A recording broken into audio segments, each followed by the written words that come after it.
ओम नमः शिवाय। जय शिव शंभु। प्यारे भक्तों, आज हम आपको देवों के देव महादेव का एक ऐसा गुप्त मंत्र सुनाने जा रहे हैं जो अपने आप में बहुत ही शक्तिशाली और अत्यंत प्रभावशाली मंत्र है। इस गुप्त मंत्र का अगर सच्चे मन से 108 बार जाप या श्रवण कर लिया जाए तो मनुष्य की सभी इच्छाएं तुरंत पूर्ण हो जाती हैं। भगवान भोलेनाथ अपने भक्तों को कभी भी निराश नहीं करते हैं। यदि कोई भक्त भगवान भोलेनाथ से कुछ मांगता है तो भोलेनाथ बिना सोचे समझे उसे वह चीज दे देते हैं। और यदि मंत्रों का जाप या श्रवण करके अपनी इच्छा प्रभु से व्यक्त करता है तो वह इच्छा शीघ्र अतिशीघ्र पूर्ण हो जाती है। प्यारे भक्तों, यदि आपकी नौकरी नहीं लग रही है या फिर आपका व्यवसाय नहीं चल रहा है, घर में आर्थिक स्थिति ठीक नहीं चल रही है, तो इस मंत्र को अपने मोबाइल फोन में चलाकर 108 बार लगातार श्रवण कर लें। इस प्रकार की आपकी सभी समस्याएं तुरंत समाप्त हो जाएंगी। परंतु मंत्र को 108 बार पूरा सुने, तभी पूर्ण लाभ आपको प्राप्त हो पाएगा। तो आइए मंत्र श्रवण कर लेते हैं। इससे पहले अगर वीडियो को आपने लाइक नहीं किया है तो वीडियो को दिल से एक लाइक कर दीजिए और हमारे चैनल मंत्र की महिमा को सब्सक्राइब जरूर करिए और साथ ही साथ कमेंट बॉक्स में ओम नमः शिवाय जरूर लिखें। तो आइए मंत्र श्रवण कर लेते हैं। ओम तत्पुरुषाय विद्महे महादेवाय धीमहि तन्नो रुद्र प्रचोदयात्। ओम तत्पुरुषाय विद्महे महादेवाय धीमहि तन्नो रुद्र प्रचोदयात्। ओम तत्पुरुषाय विद्महे महादेवाय धीमहि तन्नो रुद्र प्रचोदयात्। ओम तत्पुरुषाय विद्महे महादेवाय धीमहि तन्नो रुद्र प्रचोदयात्। ओम तत्पुरुषाय विद्महे महादेवाय धीमहि तन्नो रुद्र प्रचोदयात्। ओम तत्पुरुषाय विद्महे महादेवाय धीमहि तन्नो रुद्र प्रचोदयात्। ओम तत्पुरुषाय विद्महे महादेवाय धीमहि तन्नो रुद्र प्रचोदयात्। ओम तत्पुरुषाय विद्महे महादेवाय धीमहि तन्नो रुद्र प्रचोदयात्। ओम तत्पुरुषाय विद्महे महादेवाय धीमहि तन्नो रुद्र प्रचोदयात्। ओम तत्पुरुषाय विद्महे महादेवाय धीमहि तन्नो रुद्र प्रचोदयात्। ओम तत्पुरुषाय विद्महे महादेवाय धीमहि तन्नो रुद्र प्रचोदयात्। ओम तत्पुरुषाय विद्महे महादेवाय धीमहि तन्नो रुद्र प्रचोदयात्। ओम तत्पुरुषाय विद्महे महादेवाय धीमहि तन्नो रुद्र प्रचोदयात्। ओम तत्पुरुषाय विद्महे महादेवाय धीमहि तन्नो रुद्र प्रचोदयात्। ओम तत्पुरुषाय विद्महे महादेवाय धीमहि तन्नो रुद्र प्रचोदयात्। ओम तत्पुरुषाय विद्महे महादेवाय धीमहि तन्नो रुद्र प्रचोदयात्। ओम तत्पुरुषाय विद्महे महादेवाय धीमहि तन्नो रुद्र प्रचोदयात्। ओम तत्पुरुषाय विद्महे महादेवाय धीमहि तन्नो रुद्र प्रचोदयात्। ओम तत्पुरुषाय विद्महे महादेवाय धीमहि तन्नो रुद्र प्रचोदयात्। ॐ तत्पुरुषाय विद्महे महादेवाय धीमहि तन्नो रुद्र प्रचोदयात्। ॐ तत्पुरुषाय विद्महे महादेवाय धीमहि तन्नो रुद्र प्रचोदयात्। ॐ तत्पुरुषाय विद्महे महादेवाय धीमहि तन्नो रुद्र प्रचोदयात्। ॐ तत्पुरुषाय विद्महे महादेवाय धीमहि तन्नो रुद्र प्रचोदयात्। ॐ तत्पुरुषाय विद्महे महादेवाय धीमहि तन्नो रुद्र प्रचोदयात्। ॐ तत्पुरुषाय विद्महे महादेवाय धीमहि तन्नो रुद्र प्रचोदयात्। ॐ तत्पुरुषाय विद्महे महादेवाय धीमहि तन्नो रुद्र प्रचोदयात्। ॐ तत्पुरुषाय विद्महे महादेवाय धीमहि तन्नो रुद्र प्रचोदयात्। ॐ तत्पुरुषाय विद्महे महादेवाय धीमहि तन्नो रुद्र प्रचोदयात्। ॐ तत्पुरुषाय विद्महे महादेवाय धीमहि तन्नो रुद्र प्रचोदयात्। ॐ तत्पुरुषाय विद्महे महादेवाय धीमहि तन्नो रुद्र प्रचोदयात्।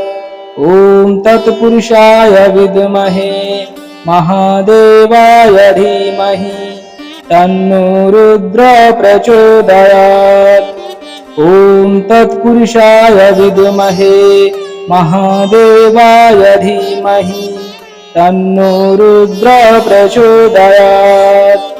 ॐ तत्पुरुषाय विद्महे महादेवाय धीमहि तन्नो रुद्र प्रचोदयात्।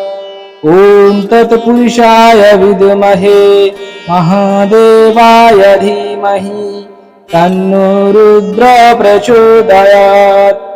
ॐ तत्पुरुषाय विद्महे महादेवाय धीमहि तन्नो रुद्र प्रचोदयात्।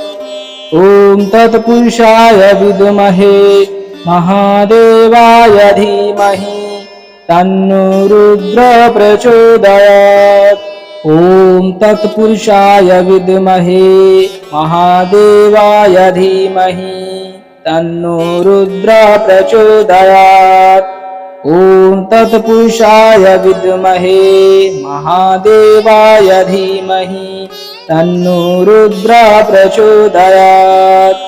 ॐ तत्पुरुषाय विद्महे महादेवाय धीमहि तन्नो रुद्र प्रचोदयात्।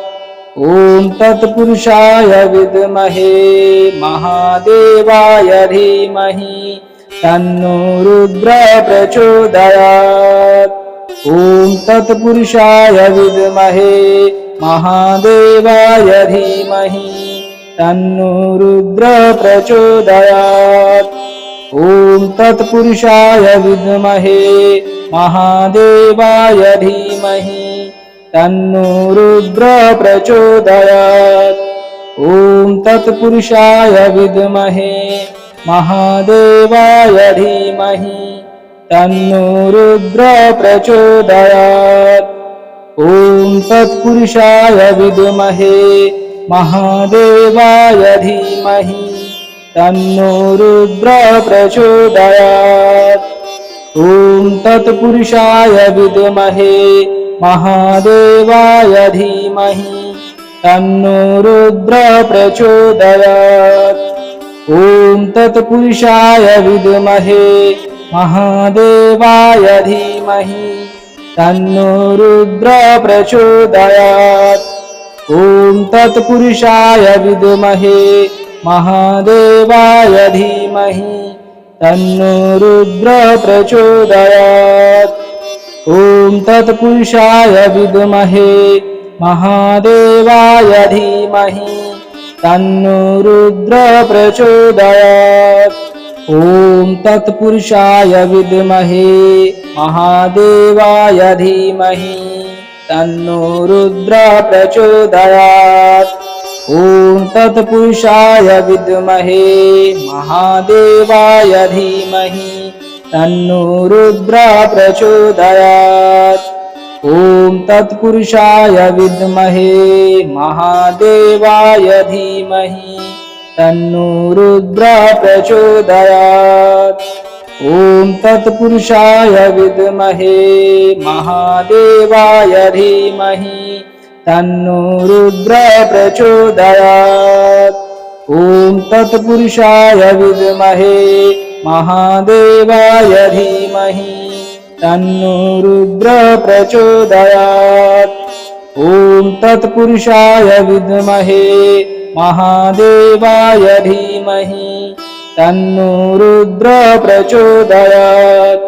ॐ तत्पुरुषाय विद्महे महादेवाय धीमहि तन्नो रुद्रः प्रचोदयात्। ॐ तत्पुरुषाय विद्महे महादेवाय धीमहि तन्नो रुद्रः प्रचोदयात्। ॐ तत्पुरुषाय विद्महे महादेवाय धीमहि तन्नो रुद्रः प्रचोदयात्। ॐ तत्पुरुषाय विद्महे महादेवाय धीमहि तन्नो रुद्रः प्रचोदयात्। ॐ तत्पुरुषाय विद्महे महादेवाय धीमहि तन्नो रुद्रः प्रचोदयात्। ॐ तत्पुरुषाय विद्महे महादेवाय धीमहि तन्नो रुद्रः प्रचोदयात्। ॐ तत्पुरुषाय विद्महे महादेवाय धीमहि तन्नो रुद्रः प्रचोदयात्। ॐ तत्पुरुषाय विद्महे महादेवाय धीमहि तन्नो रुद्रः प्रचोदयात्। ॐ तत्पुरुषाय विद्महे महादेवाय धीमहि तन्नो रुद्रः प्रचोदयात्। ॐ तत्पुरुषाय विद्महे महादेवाय धीमहि तन्नो रुद्रः प्रचोदयात्। ॐ तत्पुरुषाय विद्महे महादेवाय धीमहि तन्नो रुद्रः प्रचोदयात्। ॐ तत्पुरुषाय विद्महे महादेवाय धीमहि तन्नो रुद्रः प्रचोदयात्। ॐ तत्पुरुषाय विद्महे महादेवाय धीमहि तन्नो रुद्रः प्रचोदयात्। ॐ तत्पुरुषाय विद्महे महादेवाय धीमहि तन्नो रुद्रः प्रचोदयात्। ॐ तत्पुरुषाय विद्महे महादेवाय धीमहि तन्नो रुद्रः प्रचोदयात्। ॐ तत्पुरुषाय विद्महे महादेवाय धीमहि तन्नो रुद्रः प्रचोदयात्। ॐ तत्पुरुषाय विद्महे महादेवाय धीमहि तन्नो रुद्रः प्रचोदयात्। ॐ तत्पुरुषाय विद्महे महादेवाय धीमहि तन्नो रुद्रः प्रचोदयात्। ॐ तत्पुरुषाय विद्महे महादेवाय धीमहि तन्नो रुद्रः प्रचोदयात्। ॐ तत्पुरुषाय विद्महे महादेवाय धीमहि तन्नो रुद्रः प्रचोदयात्। ॐ तत्पुरुषाय विद्महे महादेवाय धीमहि तन्नो रुद्रः प्रचोदयात्। ॐ तत्पुरुषाय विद्महे महादेवाय धीमहि तन्नो रुद्र प्रचोदयात्। ॐ तत्पुरुषाय विद्महे महादेवाय धीमहि तन्नो रुद्र प्रचोदयात्। ॐ तत्पुरुषाय विद्महे महादेवाय धीमहि तन्नो रुद्र प्रचोदयात्। ॐ तत्पुरुषाय विद्महे महादेवाय धीमहि तन्नो रुद्र प्रचोदयात्। ॐ तत्पुरुषाय विद्महे महादेवाय धीमहि तन्नो रुद्र प्रचोदयात्। ॐ तत्पुरुषाय विद्महे महादेवाय धीमहि तन्नो रुद्र प्रचोदयात्। ॐ तत्पुरुषाय विद्महे महादेवाय धीमहि तन्नो रुद्र प्रचोदयात्। ॐ तत्पुरुषाय विद्महे महादेवाय धीमहि तन्नो रुद्र प्रचोदयात्। ॐ तत्पुरुषाय विद्महे महादेवाय धीमहि तन्नो रुद्र प्रचोदयात्। ॐ तत्पुरुषाय विद्महे महादेवाय धीमहि तन्नो रुद्र प्रचोदयात्।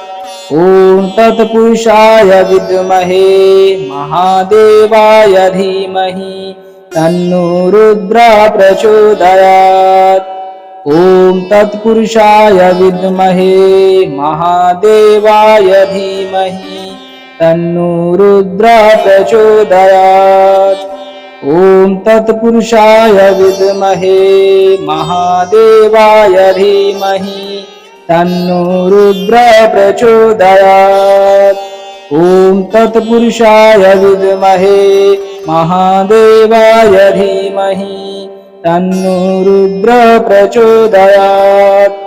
ॐ तत्पुरुषाय विद्महे महादेवाय धीमहि तन्नो रुद्र प्रचोदयात्। ॐ तत्पुरुषाय विद्महे महादेवाय धीमहि तन्नो रुद्र प्रचोदयात्। ॐ तत्पुरुषाय विद्महे महादेवाय धीमहि तन्नो रुद्र प्रचोदयात्। ॐ तत्पुरुषाय विद्महे महादेवाय धीमहि तन्नो रुद्र प्रचोदयात्। ॐ तत्पुरुषाय विद्महे महादेवाय धीमहि तन्नो रुद्र प्रचोदयात्। ॐ तत्पुरुषाय विद्महे महादेवाय धीमहि तन्नो रुद्र प्रचोदयात्।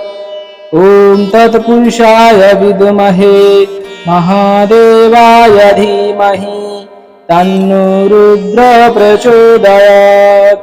ॐ तत्पुरुषाय विद्महे महादेवाय धीमहि तन्नो रुद्र प्रचोदयात्। ॐ तत्पुरुषाय विद्महे महादेवाय धीमहि तन्नो रुद्र प्रचोदयात्। ॐ तत्पुरुषाय विद्महे महादेवाय धीमहि तन्नो रुद्र प्रचोदयात्। ॐ तत्पुरुषाय विद्महे महादेवाय धीमहि तन्नो रुद्र प्रचोदयात्। ॐ तत्पुरुषाय विद्महे महादेवाय धीमहि तन्नो रुद्र प्रचोदयात्। ॐ तत्पुरुषाय विद्महे महादेवाय धीमहि तन्नो रुद्र प्रचोदयात्। ॐ तत्पुरुषाय विद्महे महादेवाय धीमहि तन्नो रुद्र प्रचोदयात्। ॐ तत्पुरुषाय विद्महे महादेवाय धीमहि तन्नो रुद्रः प्रचोदयात्। ॐ तत्पुरुषाय विद्महे महादेवाय धीमहि तन्नो रुद्रः प्रचोदयात्। ॐ तत्पुरुषाय विद्महे महादेवाय धीमहि तन्नो रुद्रः प्रचोदयात्। ॐ तत्पुरुषाय विद्महे महादेवाय धीमहि तन्नो रुद्रः प्रचोदयात्।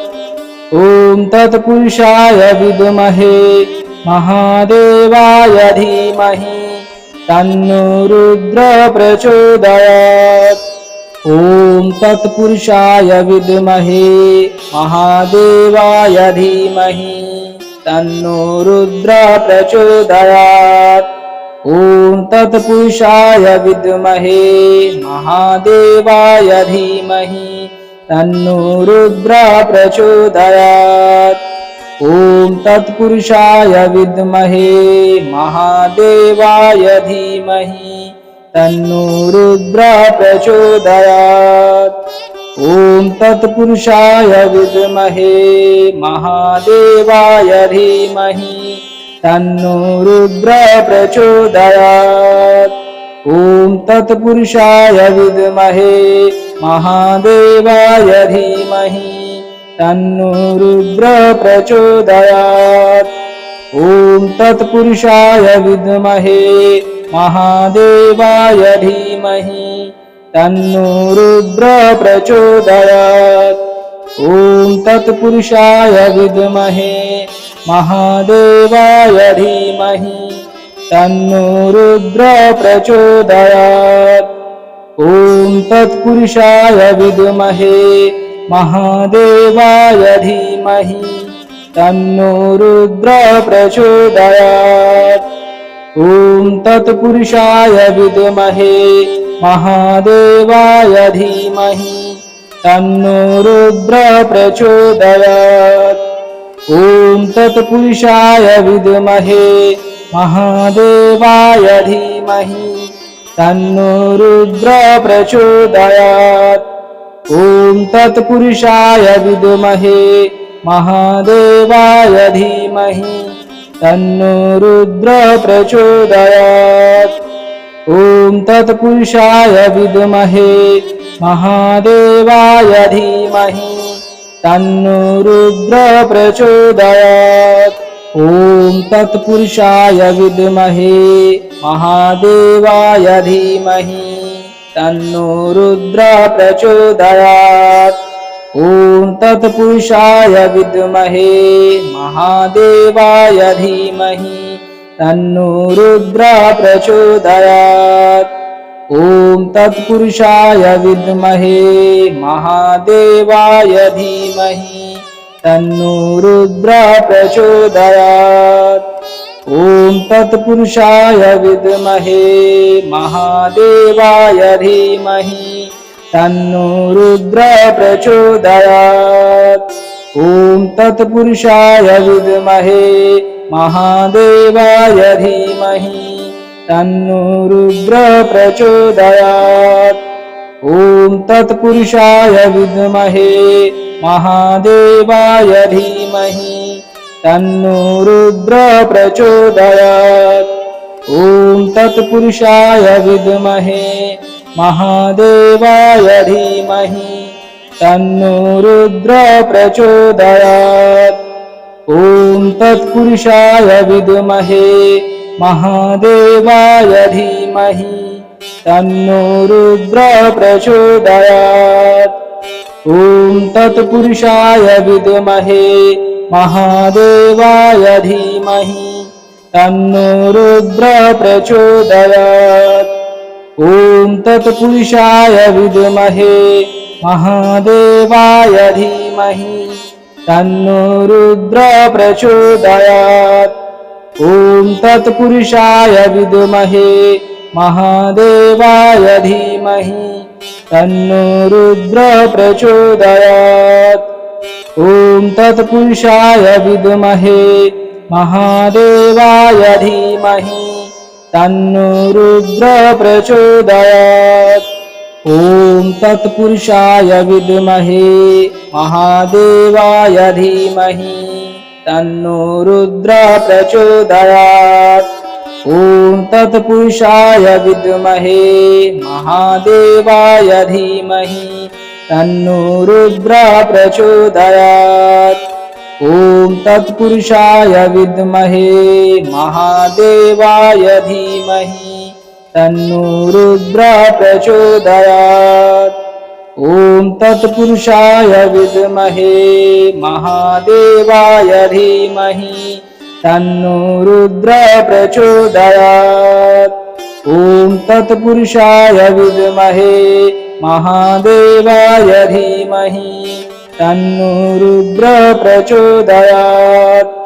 ॐ तत्पुरुषाय विद्महे महादेवाय धीमहि तन्नो रुद्रः प्रचोदयात्।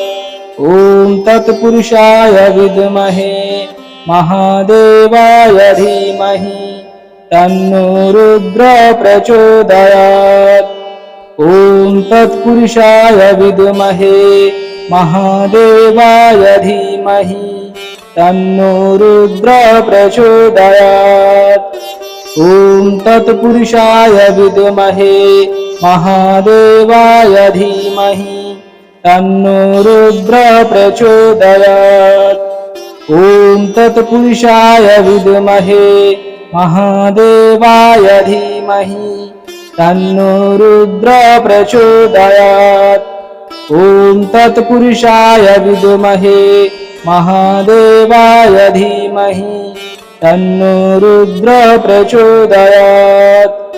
ॐ तत्पुरुषाय विद्महे महादेवाय धीमहि तन्नो रुद्रः प्रचोदयात्। ॐ तत्पुरुषाय विद्महे महादेवाय धीमहि तन्नो रुद्रः प्रचोदयात्। ॐ तत्पुरुषाय विद्महे महादेवाय धीमहि तन्नो रुद्रः प्रचोदयात्। ॐ तत्पुरुषाय विद्महे महादेवाय धीमहि तन्नो रुद्रः प्रचोदयात्। ॐ तत्पुरुषाय विद्महे महादेवाय धीमहि तन्नो रुद्रः प्रचोदयात्। ॐ तत्पुरुषाय विद्महे महादेवाय धीमहि तन्नो रुद्रः प्रचोदयात्। ॐ तत्पुरुषाय विद्महे महादेवाय धीमहि तन्नो रुद्रः प्रचोदयात्। ॐ तत्पुरुषाय विद्महे महादेवाय धीमहि तन्नो रुद्रः प्रचोदयात्।